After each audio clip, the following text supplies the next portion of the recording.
नमस्कार, मी Rajratna Jondhale. Top news मराठीमध्ये आपलं स्वागत. राज्याचे दिवंगत उपमुख्यमंत्री अजित पवार यांचं विमान अपघातामध्ये 28 जानेवारी रोजी दुःखद निधन झालं आणि त्यानंतर बारामती विधानसभा मतदारसंघाची पोटनिवडणूक जाहीर झाली. तर दुसऱ्या बाजूला राहुरीमध्ये शिवाजीराव कर्डिले, जे की भारतीय जनता पक्षाचे नेते होते, त्यांचं निधन झालं आणि त्या ठिकाणी सुद्धा पोटनिवडणूक जाहीर झाली. या दोन्ही ठिकाणी आज मतदानाची प्रक्रिया पार पडली. तर पाहिलं तर बारामतीमध्ये 52% मतदान झालेलं आहे, तर दुसऱ्या बाजूला राहुरीमध्ये 50% मतदान झालंय. परंतु मतदान पार पडत असताना अनेक महत्त्वाच्या घडामोडी या दोन्ही मतदारसंघामध्ये घडलेल्या आहेत. त्याच नेमक्या काय आहेत हे आपण आजच्या लाईव्हच्या माध्यमातून समजून घेणार आहोत. आणि लाईव्ह मध्ये माझ्यासोबत आहे माझा सहकारी संकेत देशपांडे.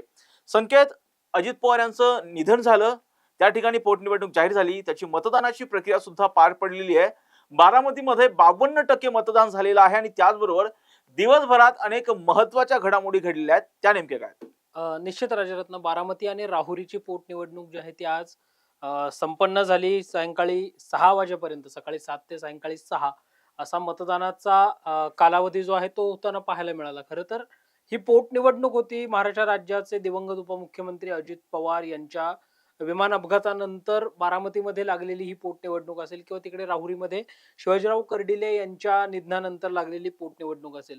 मुळामध्ये पोटनिवडणुका म्हटलं की पोटनिवडणुकांमध्ये एक भावनिकतेची किनार आपल्याला पाहायला मिळते. मात्र ही पोटनिवडणूक ही महत्वाची यासाठी मानली जात होती की राष्ट्रवादी काँग्रेस पार्टी, अजित पवारांचा जो पक्ष आहे, ज्या पक्षाकडनं बारामतीमध्ये सुनेत्रा पवार ज्या राष्ट्रवादी आणि महायुतीच्या उमेदवार आहेत, तर राष्ट्रवादी काँग्रेस पक्षाच्या सगळ्या नेत्यांकडनं बारामतीमध्ये विक्रमी मतांनी सुनेत्रा पवार या विजयी होतील, अधिकचं लीड घेऊन विजयी होतील असा विश्वास जो आहे तो व्यक्त केला जात होता. अर्थात जर लीड अधिकचं पाहिजे असेल तर मतदान सुद्धा तसं होणं अपेक्षित जे आहे ते असल्याचं पाहायला मिळालं होतं. कारण अजितदादा असताना बारामतीच्या लीडची प्रामुख्याने देशभर चर्चा होताना आपल्याला पाहायला मिळाली होती. म्हणजे 1,00,000, 1,10,000, 1,15,000, 1,60,000, 1,65,000, 1,84,000 असंच सगळं दादांचं लीड जे आहे ते असल्याचं पाहायला मिळालेलं होतं. कारण दादांपेक्षा अधिकचं लीड किंवा आतापर्यंतच्या इतिहासातलं अधिकचं लीड घ्यायचं असेल तर मतदान तसं व्हावं यासाठी प्रयत्न केले जात होते. अक्षरशः निवडणूक जाहीर झाल्यापासून सुनेत्रा पवारांनी अर्ज भरल्यानंतर मग अगदी पार्थ पवार असतील, जय पवार असतील किंवा राष्ट्रवादीचं एकंदरीतच संपूर्ण केडर हे प्रयत्न करताना आपल्याला पाहायला मिळालेलं होतं. मात्र उन्हाचा कडाका आणि या सगळ्या गोष्टी लक्षात घेता बारामतीमध्ये आतापर्यंत जी काही आकडेवारी समोर आली आहे, 5 वाजेपर्यंतची आकडेवारी आहे. शेवटच्या 1 तासाची आकडेवारी टॅली होऊन मग अंतिम आकडेवारी जी आहे ती प्रसिद्ध केली जाऊ शकते. मात्र 5 वाजेपर्यंतची जी आकडेवारी समोर आलेली आहे त्या आकडेवारीनुसार 52.44% इतकं मतदान हे बारामतीमध्ये झाल्याचं पाहायला मिळतंय. तुलनात्मक जर आपण विचार केला तर बारामतीमध्ये कोणता मोठ्या पक्षाचा उमेदवार नव्हता. जे काही होते ते सगळे अपक्ष उमेदवार बारामतीच्या रिंगणामध्ये होते. इकडे राहुरीमध्ये जर आपण बघितलं तर राहुरीमध्ये शिवाजीराव कर्डिले यांचे चिरंजीव अक्षय शिवाजीराव कर्डिले हे भारतीय जनता पार्टी आणि महायुतीचे उमेदवार म्हणून निवडणुकीच्या रिंगणात आहेत. तर महाविकास आघाडीकडून गोविंदराव मोकाटे हे निवडणुकीच्या रिंगणामध्ये आहेत. वंचित बहुजन आघाडीनं सुद्धा राहुरीच्या पोटनिवडणुकीमध्ये आपला उमेदवार जो आहे तो उतरवलेला आहे आणि संतोष चोळगे हे राहुरीचे वंचित बहुजन आघाडीचे उमेदवार जे आहेत ते असणार आहेत. आणि एकंदरीत राहुरीमध्ये सुद्धा साधारणतः 50% इतकं मतदान जे आहे ते झाल्याचं पाहायला मिळतंय.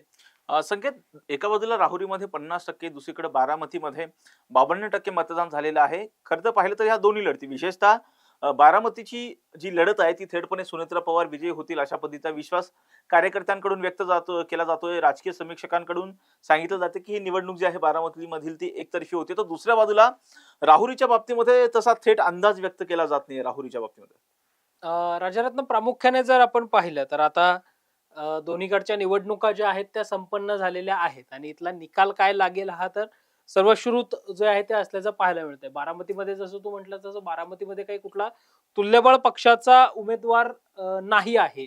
त्यामुळं बारामतीचा निकाल हा वन साइड येणार हे जवळपास निश्चितच जे आहे ते मानलं जाते. प्रश्न फक्त इतका राहतो की मग सुनेत्रा वहिनींचं लीड किती असणार. अर्थात ते 4 मेला जे आहे ते कळणार आहे. दुसरं तू जसं राहुरीचं म्हटलंस की राहुरीमध्ये काय होईल, कारण राहुरीमध्ये अगदी जशी बारामतीमध्ये एक इंटरेस्टिंग चुरस निर्माण झाली होती की काँग्रेस पक्ष निवडणुकीच्या रिंगणात उतरणार म्हटल्यानंतर 6 जणांनी पक्षाला दिलेल्या मुलाखती ऑनलाईन पद्धतीने यांचे सगळ्यांचे झालेले इंटरव्ह्यूज, त्यानंतर काँग्रेस पक्षाने 5 एप्रिलला सायंकाळी रात्री उशिरा आकाश विजयराव मोरे जे बारामतीमधले काँग्रेस पक्षाचे एकनिष्ठ चेहरा म्हणून त्यांच्याकडे पाहिलं जातं. अगदी अनेक वर्ष काँग्रेसशी एकनिष्ठ असणारा मोरे परिवार, ज्या मोरे परिवारातल्या आकाश विजयराव मोरेंना उमेदवारी देखील दिली होती, त्यांनी अर्ज देखील आपला दाखल केल्याचं पाहायला मिळालेलं होतं. मात्र नंतर घडलेल्या सगळ्या घडामोडींमुळे त्या काँग्रेस पक्षाने बारामतीतनं माघार जी आहे ती घेतल्याचं पाहायला मिळालं. अगदी तशी स्थिती ही राहुरीमध्ये सुद्धा आपल्याला होताना पाहायला मिळालेली होती. राहुरीमध्ये खरं तर प्राजक्त तनपुरे जे माजी मंत्री जयंत पाटलांचे भाचे आहेत, ते या निवडणुकीमध्ये निवडणूक लढवण्यासाठी इच्छुक होते. कुठेतरी त्यांनी गावभेट दौरे, मतदारसंघातले प्रश्न या सगळ्यावर दौरे करायला जी आहे ती सुरुवात केलेली होती. मात्र अखेरच्या क्षणी अर्ज भरण्याच्या दिवशी रवींद्र चव्हाण जे भारतीय जनता पार्टीचे महाराष्ट्र प्रदेश अध्यक्ष आहेत, अहिल्यानगरचे पालकमंत्री राधाकृष्ण विखे पाटील आहेत, हे प्राजक्त तनपुरेंना जाऊन भेटतात आणि प्राजक्त तनपुरेंचं बोलणं थेट राज्याचे मुख्यमंत्री देवेंद्र फडणवीसांची करून देतात. आणि तमिळनाडूच्या प्रचार दौऱ्यामध्ये असताना सुद्धा आपल्या व्यस्त वेळापत्रकातून वेळ काढून राज्याचे मुख्यमंत्री देवेंद्र फडणवीस प्राजक्त तनपुरेंशी बोलतात आणि प्राजक्त तनपुरे हे या निवडणुकीमध्ये निवडणूक न लढवण्याचा निर्णय घेतात. मात्र प्राजक्त तनपुरेंनी निवडणूक न लढवण्याचा निर्णय घेतल्यानंतर सगळ्या गोष्टी तिथेच शमल्या का, सगळ्या गोष्टी तिथेच शांत झाल्या का? तर नाही, कारण प्राजक्त तनपुरेंची भूमिका नेमकी काय असणार?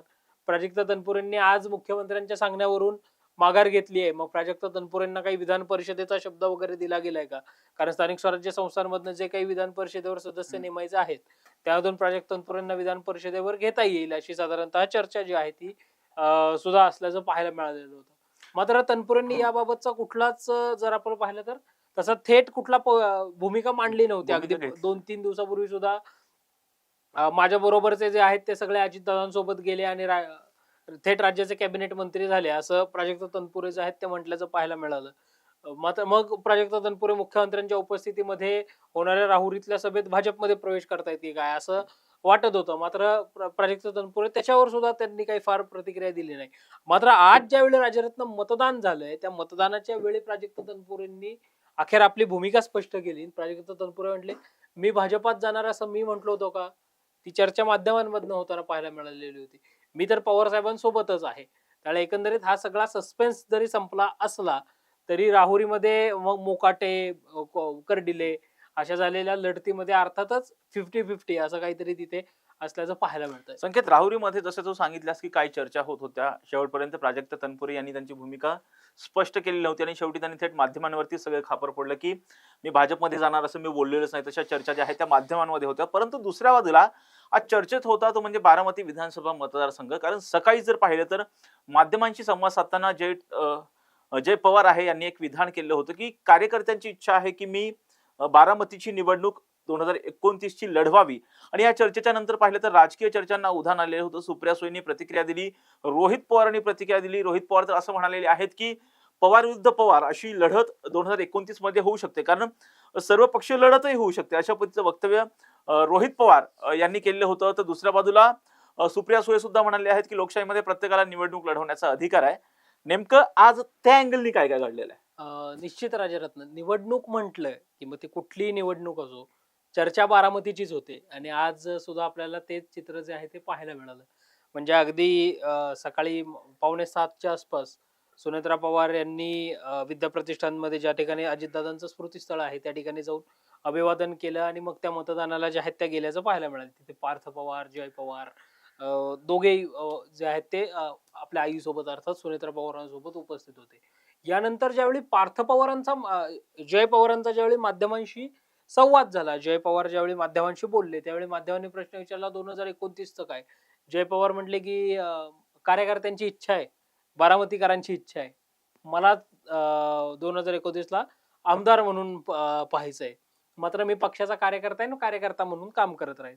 मग आता जय पवार असं म्हटल्यानंतर तिकडे बारामतीच्या पिंपरीमध्ये जिथं रोहित पवारांचं मतदान आहे तिथं रोहित पवारांनी मतदान केलं. मग माध्यमांनी रोहित पवारांना प्रश्न विचारला. रोहित पवारांनी विस्तृत अगदी 23 मिनिटाची पत्रकार परिषद जी आहे ती घेतली. ज्या 23 मिनिटाच्या पत्रकार परिषदेमध्ये ज्यावेळी जय पवारांच्या अनुषंगानं रोहित पवारांना प्रश्न विचारला गेला. त्यावेळी रोहित पवारांनी थेट क्लिअर करून टाकलं की कदाचित 2029ला सुद्धा पवार वर्सेस पवार असा लढत होऊ शकते, अशी लढत होऊ शकते. मग तिकडून जर जय पवार असेल तर इकडनं युगेंद्र पवार जे आहेत ते आमचे उमेदवार असतील, असं रोहित पवार म्हटल्यानंतर या दोघांवर अधिकारवाणीने कोण बोलू शकतं? अर्थात अजितदादांचे मोठे बंधू श्रीनिवास पवार. श्रीनिवास पवारांनी एका मराठी वृत्तवाहिनीला दिलेल्या विस्तृत मुलाखतीमध्ये श्रीनिवास पवार असं म्हटले की पवार विरुद्ध पवार हा संघर्ष व्हावा हे कुठल्याच बारामतीकरांना अपेक्षित नाही, ही बारामतीकरांची इच्छाही नाही. मात्र ही भारतीय जनता पार्टीची इच्छा जी आहे ती असल्याचं पाहायला मिळतंय. या सगळ्यामध्ये आजच्या दिवशी तरी दोन्ही बंधूंनी या पद्धतीची विधानं जी आहेत ती करायला नको होती. पवार परिवाराने एकत्र बसून याबाबतचा निर्णय घेणं गरजेचं आहे. जर आम्हीच आमच्यामध्ये भांडत बसलो, पवार विरुद्ध पवार वगैरे असं काही म्हणत बसलो, तर मग भारतीय जनता पक्षाला दोष देऊन काय उपयोग आहे, असं सुद्धा श्रीनिवास पवार जे आहेत ते म्हटल्याचं पाहायला मिळालं. साहेबांना न विचारता दोघांनीही वक्तव्य केलंय, असं सुद्धा श्रीनिवास पवार जे आहेत ते म्हटल्याचं पाहायला मिळालं. मात्र राजरत्न इंटरेस्टिंग गोष्ट याच्यामधली अशी आहे की जय पवारांचं जे वक्तव्य आहे, म्हणजे 2029ला युगेंद्र पवार राष्ट्रवादी काँग्रेस पार्टी शरदचंद्र पवार पक्षाचे उमेदवार असतील का, तर कदाचित असतीलही. कारण 2024ची निवडणूक युगेंद्र पवारांनी लढलीच आहे, युगेंद्र पवारांना अनुभव आहे. आणि 2024च्या निवडणुकीमध्ये तर काका वर्सेस पुतण्या अशीच लढत तिथे झाल्याचं पाहायला मिळालेलं होतं.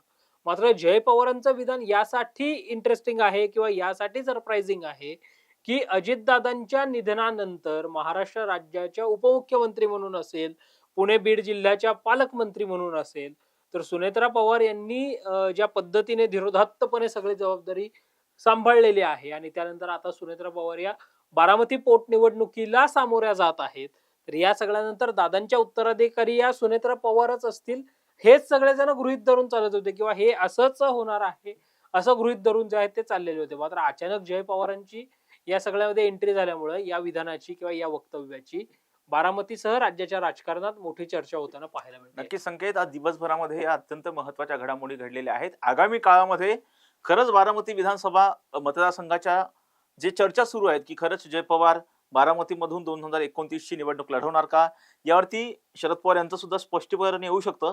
आणि या बाबतीमध्ये पुढे काय घडतंय पाहणं आता सुद्धा- शरद पवारांचा डिस्चार्ज पण झालाय राज्यात. हा. ते आता रुबी हॉल क्लिनिक मधनं त्यांच्या सिल्वर ओकच्या ब्रिज कँडी मधनं त्यांच्या सिल्वर ओकच्या निवासस्थानी सुद्धा गेलेले. त्यामुळे कदाचित शरद पवारांचा या सगळ्यावरचं वक्तव्य तू जसं म्हटलं तसं येऊ शकतं.